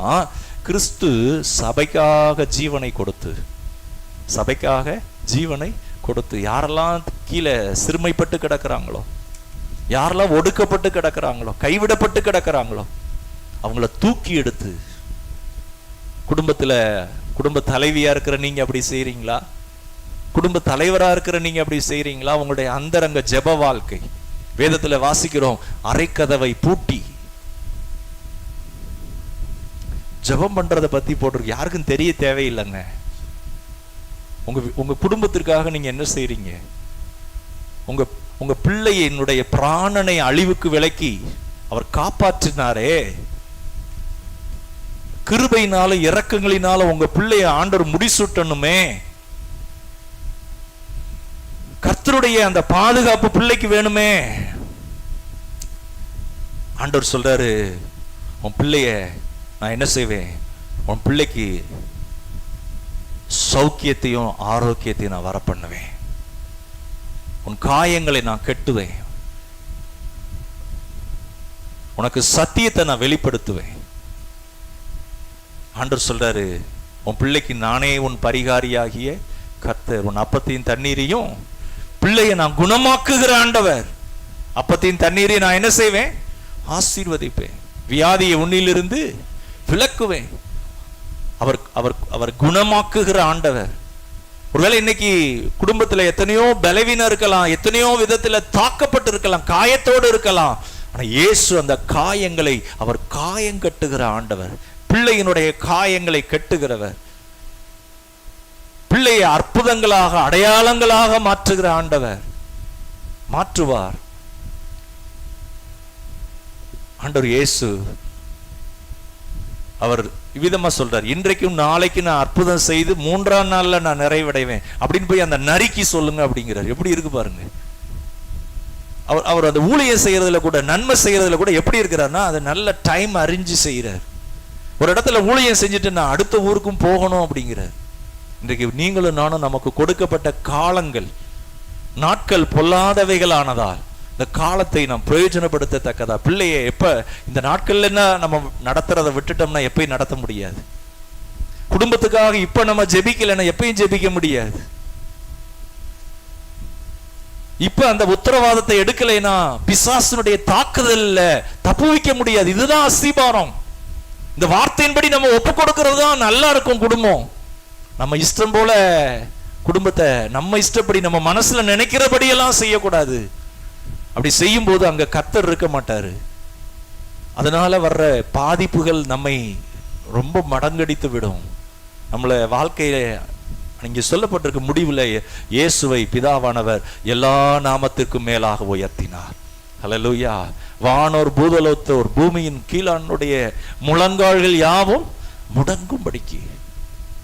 பாருங்க, அவர் ஒரு பக்கம் கர்த்தர் கடவுள், இன்னொரு பக்கம் தன்னை தாழ்த்துகிறார்.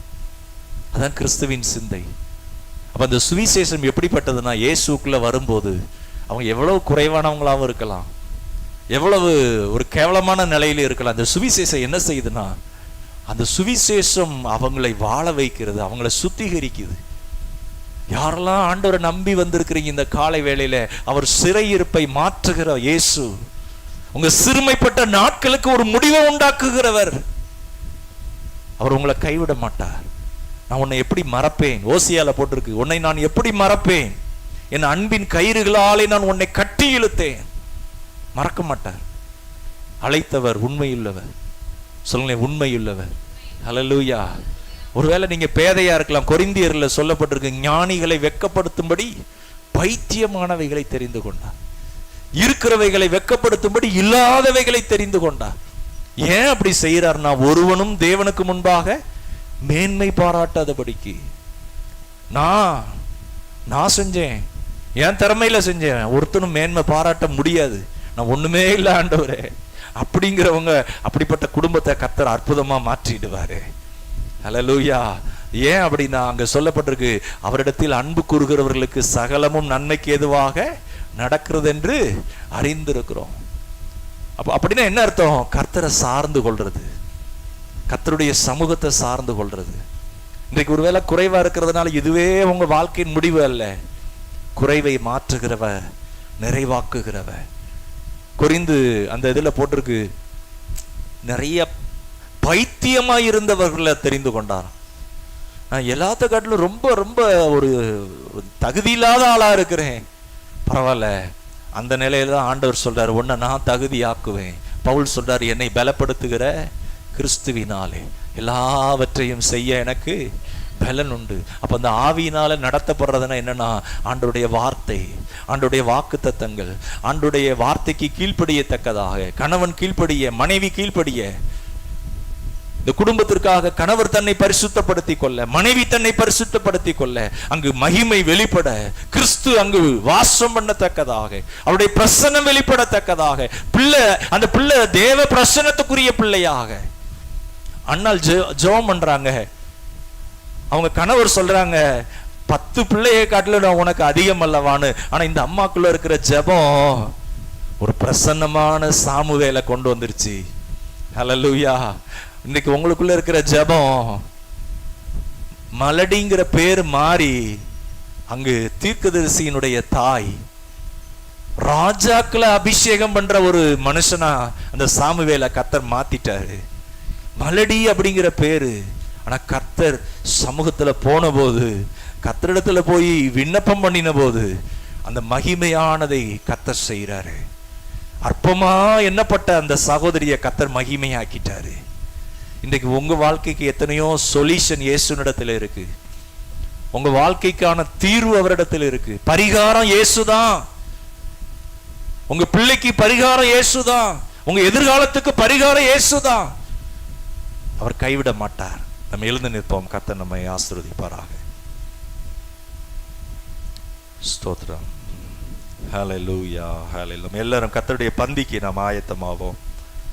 ஞானஸ்நானம் எடுத்து ரட்சிக்கப்பட்ட ஒவ்வொருவரும் இந்த பந்திக்கு நாம் ஆயத்தமாவோம். ஹல்லேலூயா.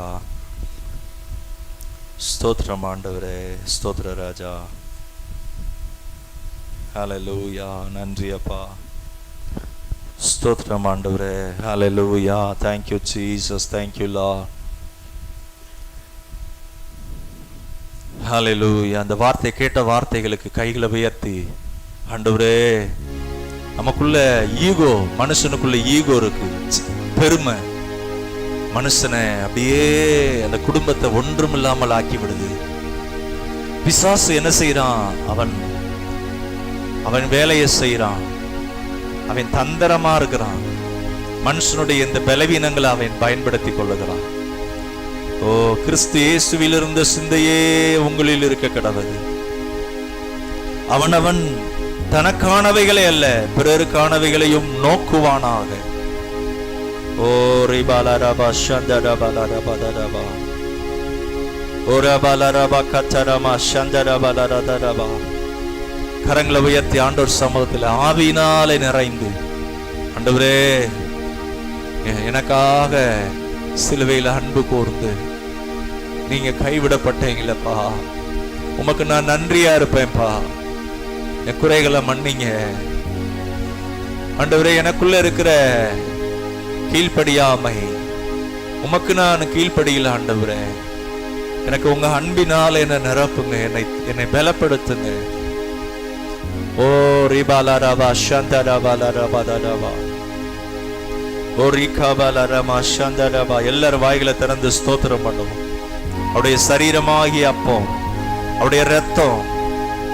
ஹல்லேலூயா, ஹல்லேலூயா. படிக்கிற உங்க பிள்ளைகளை அவர் பிரசன்னத்தினால நிரப்பணும்.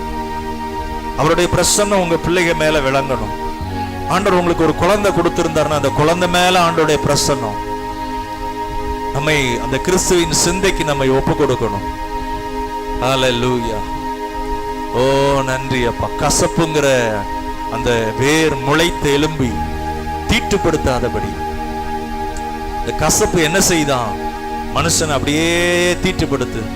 ஆனா கிறிஸ்து வரும்போது அங்கே அந்த கிறிஸ்துவின் தாழ்மை, மனத்தாழ்மை. ஆண்டவரே உம்மை போல என்னை மாற்றுங்கப்பா, உம்மை போல என்னை ஆசீர்வாதமாக்குங்க ஆண்டவரே. என் வாழ்க்கை நன்மைக்குரியதாக இருக்கணும் ஆண்டவரே.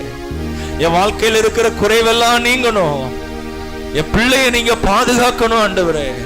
சந்ததி உமக்கு மகிமையா இருக்கணும் ஆண்டவரே. ஓராபாலரபா சந்தரபலரபரபரபா ஓ ரிகாபலரபா சந்தரபா. எல்லாரும் வாய்களை திறந்து அப்படியே ஜெபிக்கலாமா? ஸ்தோத்திரம் ஆண்டவரே, ஸ்தோத்திரம் ஆண்டவரே. ஹல்லேலூயா. கலாத்தியர் 3:26 சொல்லப்பட்டிருக்கு, நீங்கள் எல்லாரும் கிறிஸ்து இயேசுவை பற்றி விசுவாசத்தினால் தேவனுடைய புத்திரராய் இருக்கிறீர்களே. யூதன் என்றும் இல்லை, கிரேக்கன் என்றும் இல்லை, கிறிஸ்து இயேசுக்குள்ள ஞானஸ்நானம் பெற்ற அத்தனை பேரும் கிறிஸ்துவை தரித்து கொண்டீர்களே. அந்த நாள்ல திருச்சபையில வர்ற மெம்பர்ஸ்ல பாதி பேர் அடிமைகள் இருப்பாங்களாம். அந்த அடிமைகளை ஆட தலைகளை கெட்டி தொங்க விட்டது மாதிரிதான் மனுஷனை கெட்டி தொங்க விட்டு விற்பாங்களாம். அந்த மனுஷனை தொங்க விட்டுருப்பாங்களாம். இந்த எஜமான்கள் எல்லாம் ஆராதனைக்கு வருவாங்களாம். ஆனா பவுல் சொல்றாரு, ஆலயத்துக்கு உள்ள வரும்போது அங்கு அடிமை என்றும் இல்லை, சுயாதீனன் என்றும் இல்லை, எஜமானன் என்றும் இல்லை. எல்லாரும் கிறிஸ்து இயேசுக்குள்ள எப்படி இருக்கிறாங்களா? ஒன்றாய் இருக்கிறார்கள். சொல்லுங்களேன், ஒன்றாய் இருக்கிறார்கள். ஹல்லேலூயா. நமக்குள்ள மேட்டிமை இருக்க வேண்டிய அவசியம் இல்லை. நமக்குள்ள தேவையில்லாத வீண் பெருமை இருக்க தேவையில்லை. அந்த திருச்சபைக்குள்ள வரும்போது அடிமையும் அங்க உள்ள உட்கார்ந்து இருப்பான், எஜமானனும் இருப்பான். ஆனா அந்த அடிமைக்குள்ள இயேசு இருக்கிறாரு. இன்றைக்கு நமக்குள்ள அப்படிப்பட்ட ஏற்றத்தாழ்வுகள், ஈகோ, நான் எப்படி விட்டு கொடுக்கிறது, நான் யார் தெரியுமா? இல்ல இல்ல, பிரியமானவர்களே, இயேசுக்குள்ளாக, ஆண்டவர் இயேசுக்குள்ளாக நம்மை தாழ்த்தி ஒப்பு கொடுப்போம். ஹல்லேலூயா, ஹல்லேலூயா. நன்றி ஆண்டவரே, உம்மை துதிக்கிறோம், ஸ்தோத்திரிக்கிறோம், ஸ்தோத்திரிக்கிறோம். நான் உங்களுக்கு ஒப்புவித்ததை கர்த்தரிடத்தில் பெற்றுக்கொண்டேன். என்னவெனில், கர்த்தராகிய இயேசு தாம் காட்டி கொடுக்கப்பட்ட அன்று ராத்திரியிலே அப்பத்தை எடுத்து ஸ்தோத்திரம் பண்ணி அதை பிட்டு, நீங்கள் வாங்கி புசியுங்கள், இது உங்களுக்காக பிற்கப்படுகிற என்னுடைய சரீரமாயிருக்கிறது, என்னை நினைவுகூரும்படி இதை செய்யுங்கள் என்றார். போஜனம் பண்ணின பின்பு அவர் அந்தபடியே பாத்திரத்தையும் எடுத்து, இந்த பாத்திரம் என் இரத்தத்தினால் ஆகிய புதிய உடன்படிக்கையாய் இருக்கிறது, நீங்கள் இதை பானம் பண்ணும் போதெல்லாம் என்னை நினைவுகூரும்படி இதை செய்யுங்கள் என்றார். ஆகையால் நீங்கள் இந்த அப்பத்தை புசித்து இந்த பாத்திரத்தில் பானம் பண்ணும் போதெல்லாம் கர்த்தர் வருமளவும் அவருடைய மரணத்தை தெரிவிக்கிறீர்கள். ஹல்லேலூயா. ஸ்தோத்திரம். கரங்களை உயர்த்தி எல்லாரும் கர்த்தரை நாம் ஸ்தோத்தரிப்போம். ஸ்தோத்திரம் ஆண்டவரே, ஸ்தோத்திரம் ஆண்டவரே, ஸ்தோத்திரம் ஆண்டவரே. அவருடைய மகிமைக்காக, அவருடைய பிரசன்னத்திற்காக. ஓ ஆண்டவர் இயேசு அவர் உயிரோடு இருக்கிறார். உங்க வீட்டில் இருக்கிற, உங்க குடும்பத்தில் காணப்படுகிற பிசாசு கொண்டு வந்திருக்கிற சிறை இருப்பு, சிறுமைப்பட்டு போன நிலை, ஐயோ நான் ஆண்டவரை தானே நம்பி இருந்தேன், ஏன் எனக்கு இப்படி, அது என்ன விதமான பாதிப்பா இருந்தாலும் கிறிஸ்து உங்களை விடுவிக்க வல்லவராய் இருக்கிறார்.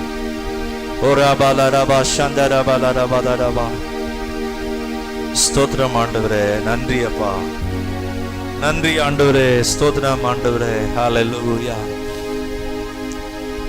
எஸ்ரா ஐயா அவங்க ஜெபம் பண்ணுவாங்க. அதுக்கு அடுத்து வின்சென்ட் சார் அவங்க முன்னாடி வந்து ஜெபம் பண்ணும்படியா கேட்கிறேன்.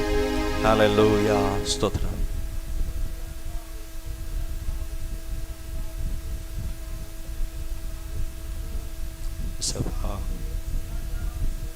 ஸ்தோத்திரம், ஸ்தோத்திரம், ஸ்தோத்திரம், ஸ்தோத்திரம், ஸ்தோத்திரம், ஸ்தோத்திரம். ஆமாப்பா, ஸ்தோத்திரம், ஸ்தோத்திரம். ஆமென். ஓ ஸ்தோத்திரம். ஆமா, ஸ்தோத்திரம், ஸ்தோத்திரம், ஸ்தோத்திரம், ஸ்தோத்திரம், ஸ்தோத்திரம் அப்பா, ஸ்தோத்திரம், ஸ்தோத்திரம், ஸ்தோத்திரம் அப்பா. ஆமென். ஸ்தோத்திரம். ஆமென். ஆமென். விவாலரவா சந்தரவா கச்சரவா.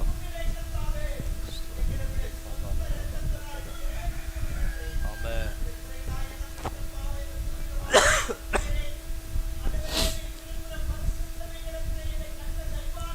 ஆமென். ஸ்தோத்திரம், ஸ்தோத்திரம், ஸ்தோத்திரம், ஸ்தோத்திரம். ஸ்வே ஸ்வே ஸ்தோத்திரம் அப்பா. ஹல்லேலூயா. ஸ்தோத்திரம். ஸ்வே ஆமாப்பா, அப்பா இயேசுவே. ஆமென். ஸ்தோத்திரம், ஸ்தோத்திரம், ஸ்தோத்திரம், ஸ்தோத்திரம், ஸ்தோத்திரம். இயேசுவே. ஸ்தோத்திரம். ஆமாப்பா. ஆமென். ஆமென். ஆமாப்பா. ஸ்தோத்திரம், ஸ்தோத்திரம். ஆமென், ஆமென், ஆமென். ஹல்லேலூயா. ஸ்தோத்திரம். ஆமாப்பா. ஸ்தோத்திரம், ஸ்தோத்திரம். ஆமென். ஆமாப்பா. ஸ்தோத்திரம், ஸ்தோத்திரம், ஸ்தோத்திரம், ஸ்தோத்திரம். ஆமென், ஆமென். ரத்தத்துக்காய் ஸ்தோத்திரம். ஆமென். ஜீவனுக்காய் ஸ்தோத்திரம், ஸ்தோத்திரம், ஸ்தோத்திரம். ஆமாப்பா. ஸ்தோத்திரம், ஸ்தோத்திரம் அப்பா. இயேசுவே. ஆமாப்பா. ஆமென், ஆமென். ஆமாப்பா. ஆமென். ஆமாப்பா. ஆமென்.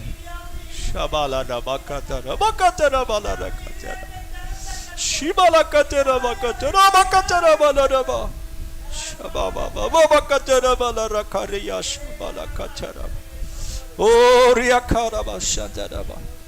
ஆமென், ஆமென். ஸ்தோத்திரம், ஸ்தோத்திரம்.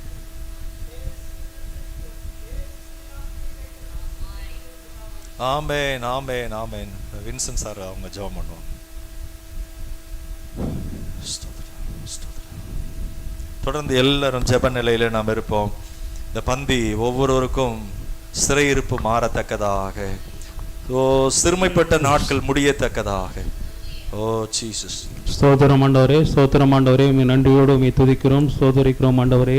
ஆண்டவரே, இந்த மனமகிழ்ச்சி நாளிலே உம்மை துதிக்கவும் ஆராதிக்கவும் கூடி வந்த ஒவ்வொருவரையும் உம்முடைய ஆசீர்வாதத்தின் பிள்ளைகளாக நீர் வழி நடத்துவதற்காக உம்மை நன்றியோடு உம்மை துதிக்கிறோம் ஆண்டவரே. ஆண்டவரே, நீர் எங்களுக்காக சிலுவையிலே மரித்து உம்முடைய திரு இரத்தத்தை சிந்தி எங்களுடைய பாவங்களை மட்டுமல்ல பாவத்துக்கான தண்டனையும் ஏற்றிருக்கிறீர் ஆண்டவரே. அந்த பாவத்தினால் உள்ள சாபத்தையும் நீ ஏற்று தீர்த்திருக்கிறீர் ஆண்டவரே.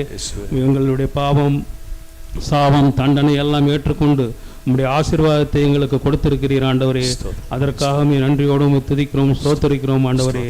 ஆண்டவரே, இந்த திருவிருந்திலே பங்கு பெறக்கூடிய ஒவ்வொருவரையும் உம்முடைய திரு சரீரத்தினாலும் சரீரத்தை உட்கொள்வதனால் அவர்கள் ஜீவன் பலன் உண்டாயிருக்கவும், உம்முடைய திரு இரத்தத்தை பானம் பண்ணுவதனால் அவர்கள் பாவ மன்னிப்பாகிய மீட்பை பெறவும் நித்திய ஜீவனை பெற்றுக்கொள்ளவும் நீர் கிருபை வரலாற்றுக்கும் நன்றியோடு துதிக்கிறோம் ஆண்டவரே. உம்முடைய திரு சரீரத்தின் நினைவாக இந்த அப்பத்தை புசிக்கவும், உம்முடைய திரு இரத்தத்தின் நினைவாக இந்த திராட்சை ரசத்தை பானம் பண்ணவும் நீர் எங்களுக்கு கிருபை பாராட்டினதற்காக ஸ்லாக்கியத்திற்காக நன்றியோடு துதிக்கிறோம், ஸ்தோத்தரிக்கிறோம் ஆண்டவரே. கர்த்தராய் இயேசு கிறிஸ்துவின் நாமத்தில் ஜெபிக்கிறோம் எங்கள் நல்ல பிதாவே, ஆமேன், ஆமேன். தொடர்ந்து நாம் அப்படியே எல்லாரும் ஒரு பாடலை பாடும்போது இந்த பந்தியிலே நாம் எல்லாரும் ஒரு மனதோடு கர்த்தருடைய நாமத்திலே இந்த அப்பத்தை ரசத்தையும் பெற்றுக்கொள்வோம். கர்த்தர் நம்மை ஆசீர்வதிப்பாராக. ஸ்தோத்திரம், ஸ்தோத்திரம், ஸ்தோத்திரம், ஸ்தோத்திரம் ஆண்டவரே. Praise the Lord.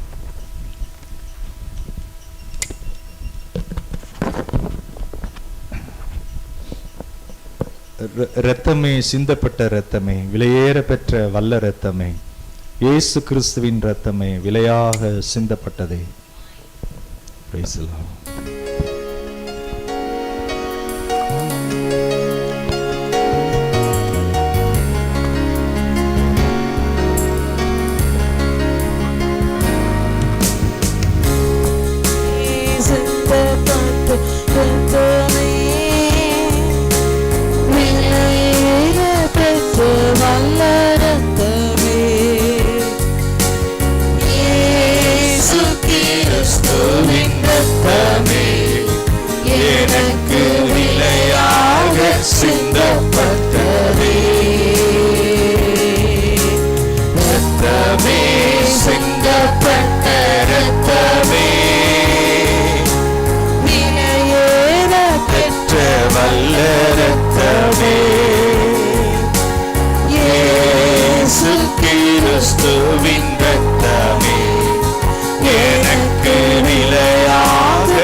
ஸ்தோத்திரத்தோடு அப்பத்தை புசித்து திராட்சரசத்தை பானம் பண்ணலாம்.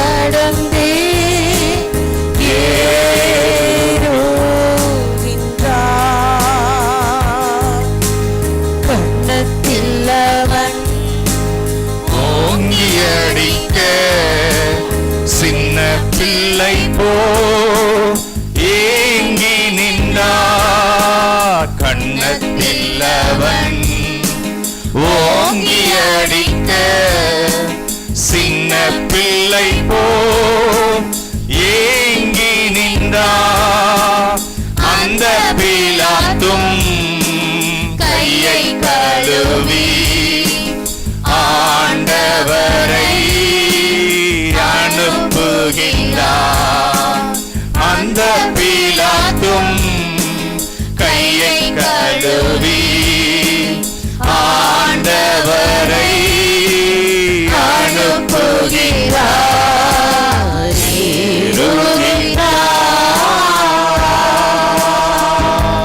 தள்ளாடி தவழ்ந்து கரை போடே குருசை சுமந்தே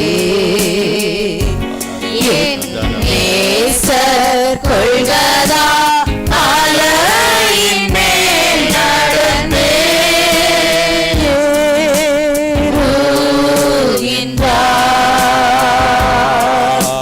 பின்னே நடந்த அன்பின் சீசன் போ பின்பற்றி வா சிலுவை வரை பின்னே நடந்த அன்பின் சீசன் போ பின்பற்றி வா சிலுவை வரை காடியை போல கசந்திருக்கும் கஷ்டங்களை அவரிடம் சொல். காடியை போல கசந்திருக்கும் கஷ்டங்களை அவரிடம் சொல்.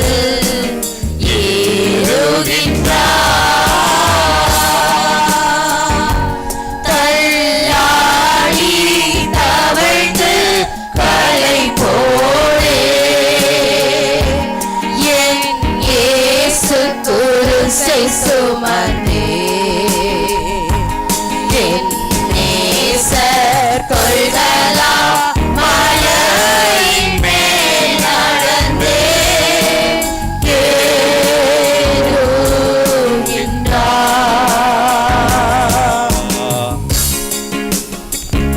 ஹல்லேலூயா. நன்றி ஆண்டவரே, நன்றி ஆண்டவரே, நன்றி அப்பா. கர்த்தர் நல்லவர், கர்த்தருடைய நாமம் மகிமைப்படுவதாக. நம்ம எல்லாரும் கர்த்தர் நம்ம கொடுத்த இந்த பந்திக்காக, இந்த மீட்புக்காக, இந்த சுத்திகரிப்புக்காக, இந்த ஆசீர்வாதத்திற்காக கரங்களை உயர்த்தி கர்த்தர் நாம் ஸ்தோத்தரிப்போம். ஸ்தோத்திரம் ஸ்தோத்திரம் ஸ்தோத்திரம். பாட்டுத்தாளிலே 3வது பாடல் பாடி நாம் ஜெபம் பண்ணி முடிக்கலாம். ஹல்லேலூயா. ஓ நன்றி ஆண்டவரே, நன்றி கர்த்தாவே. ஸ்தோத்திரம் ஸ்தோத்திரம் ஸ்தோத்திரம் ஸ்தோத்திரம். Praise the Lord. ஹல்லேலூயா.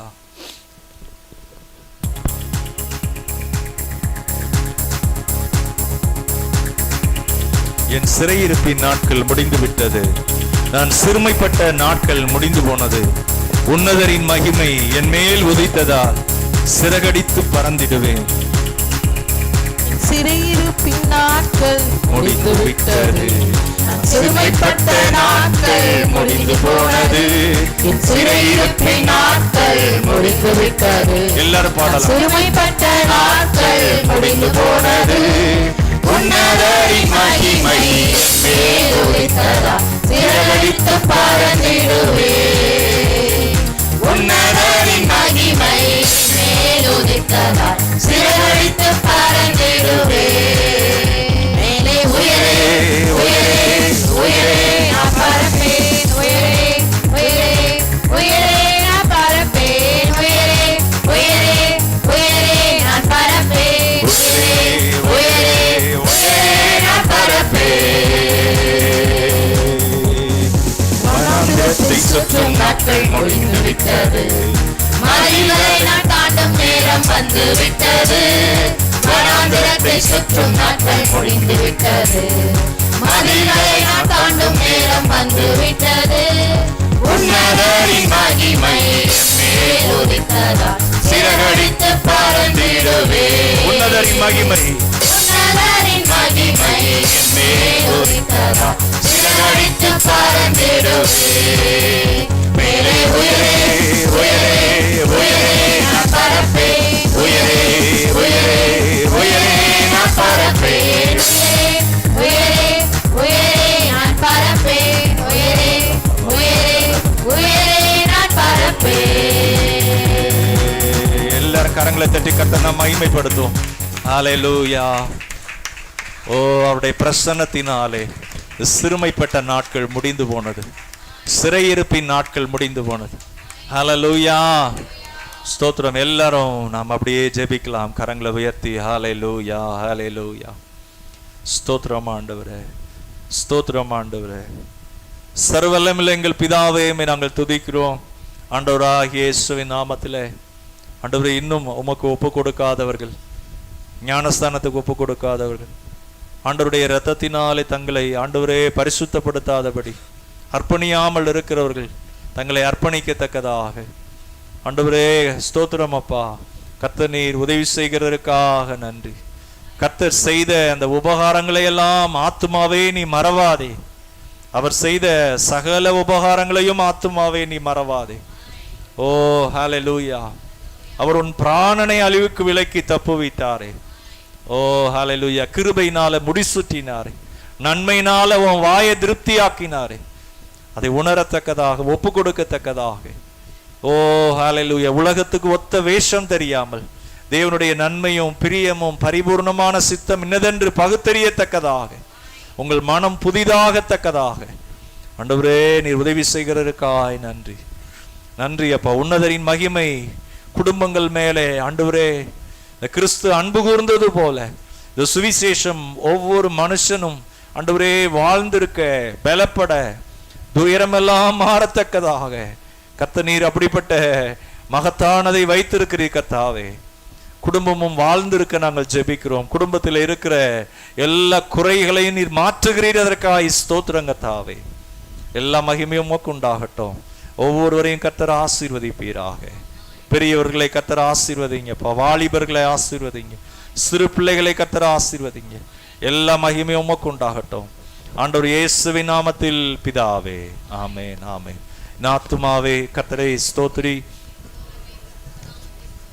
நாத்துமாவே கர்த்தரை ஸ்தோத்திரி, அவர் செய்த சகல உபகாரங்களையும் மறவாதே.